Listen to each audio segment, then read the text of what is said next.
Join me as I show you how you can use Rethunk Junk paint and glaze to update a very dated ceramic lamp.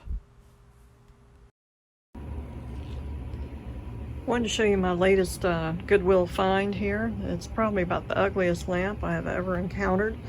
I spent a whopping like $4 and some change on it. And I'm going to be painting it a neutral color and putting some glaze on it. I just want to show you a trick for cleaning really intricate areas. This is prep that I just have in a squeeze or a trigger bottle. So, I mean, yeah, that's ugly, isn't it? Okay, so I'm taking a toothbrush, just an old toothbrush. And of course I'm doing this one-handed. That's hard, I should be holding onto the lamp. So I'm just getting in there, scrubbing that junk out of there. And using just a cloth. I'm just going to have to work one section at a time. But this is an important step. Once everything is clean and I've dried it off really well, I will be painting it pretty neutral color, I think, and just use a glaze. Won't a glaze be pretty over this? So, haven't decided the color yet. Haven't decided if I'm actually going to put this in my own house. I know, really. Or might put it up for sale. I don't know yet. Anyway, I thought it'd be a fun piece to paint and glaze. This is one coat of Rethunk Junk's Coastal Gray. Just a really pretty medium gray. It's got a little blue tint to it. As you can see, that one coat just completely covered up all of those Miami vibe pastel colors that was on this, this lamp to begin with. And so I thought I'd pop in here and just show you a second coat going on.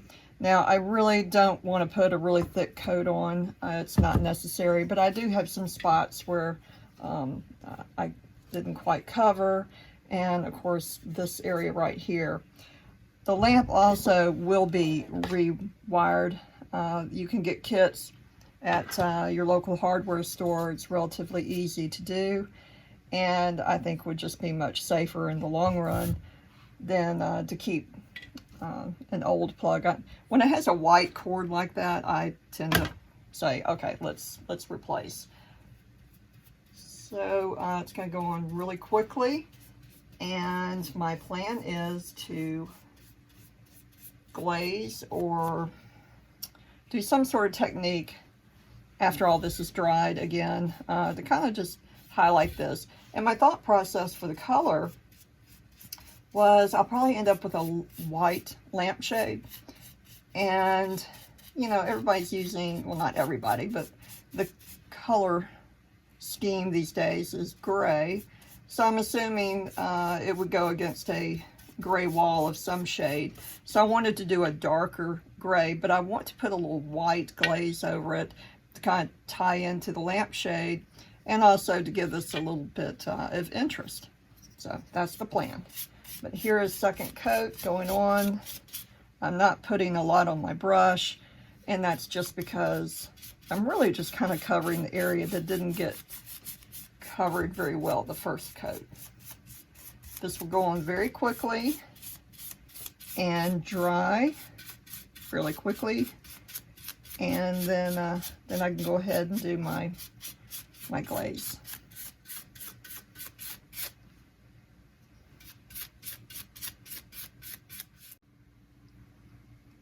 Second coat completed. It was just a very, very light coat, nothing heavy. And you can still see the texture from the leaves. I haven't covered that up. I had to catch any drips to make sure I'm not adding to any lumps and bumps here. Going to let this dry. I am going to let it dry thoroughly. There is a lot of humidity today, and I want to make sure that my piece is thoroughly dry before I do the next step. The piece is dry, so now I'm moving on to glaze. I apologize for this old jar, but it's my personal jar. This is the soft white glaze by Rethunk Junk that I'm going to be using. And I always want you to, when you're using glazes or washes or stains, pick up a package of plastic spoons And make a habit of stirring your jar before you use. A lot of the product gets settled into the bottom, and what may be on top may be more liquidy, and that's not going to give you the effect that you want. So I want you to stir well and get all that incorporated. Now, the other thing I have on hand, I happen to have 2 of these ready because this is a fairly large piece, but these are just terry cloth sponges that I have put in the sink, and I've dampened them and I've wrung them out really well. There's no water dripping for this. Dripping water is not going to be your friend when you glaze. And I failed to pick up a brush, so let me do that real quick. I'm actually going to use these chip brushes. Do not use this to paint your piece with, but these are perfectly fine for putting your glaze on a piece like this. I'm checking them to make sure there are no stray little fibers, because that is not too much fun. Okay, so let's get started. So this is well stirred. I'm going to pick up a chip brush, and I'm going to start right in here so that you can see it. I'm just going to paint it on. I think I'm going to try to work a leaf at a time. I want to get into the grooves. If you just paint over the surface like that, I hope you can see that, you're going to miss a lot of the grooves. So you really want to make sure that you are getting the product into the grooves. And I just want to work one area at a time.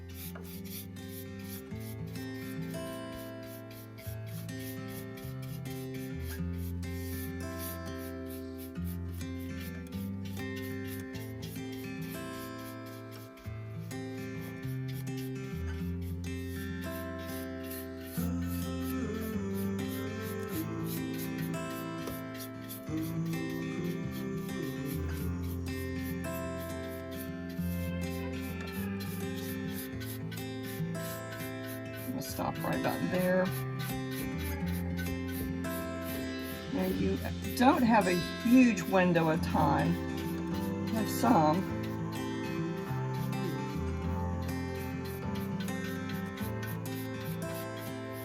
All right.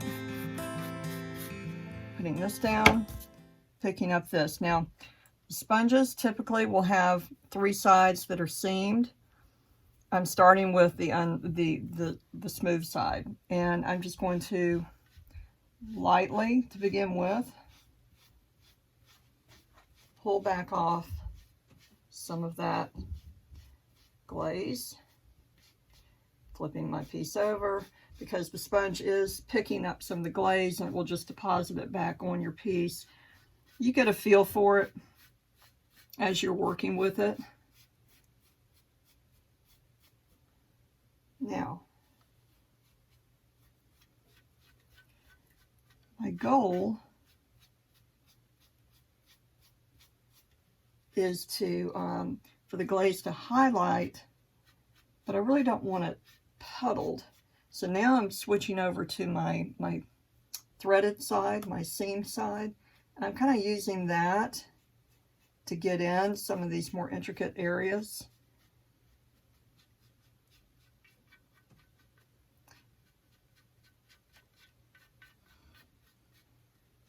Pulling off some of the excess. Now, I'm going to take the dry, the one that I have not put in the product, this brush, and I'm just using this just to kind of sweep and move the remaining glaze kind of the way I want it. It softens it, if you will.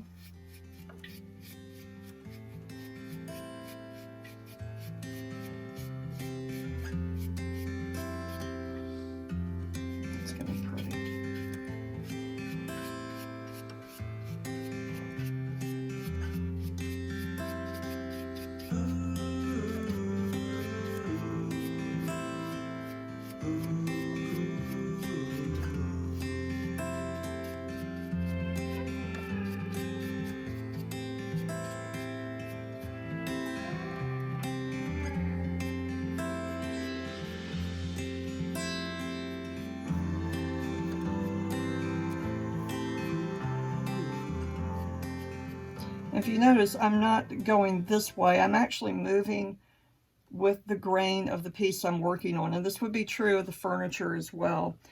You want it to, the glaze to kind of move with the grain, not be every which way. I hope that makes sense. This is a different kind of piece, but I just thought it would be a really cool one to show you a transformation.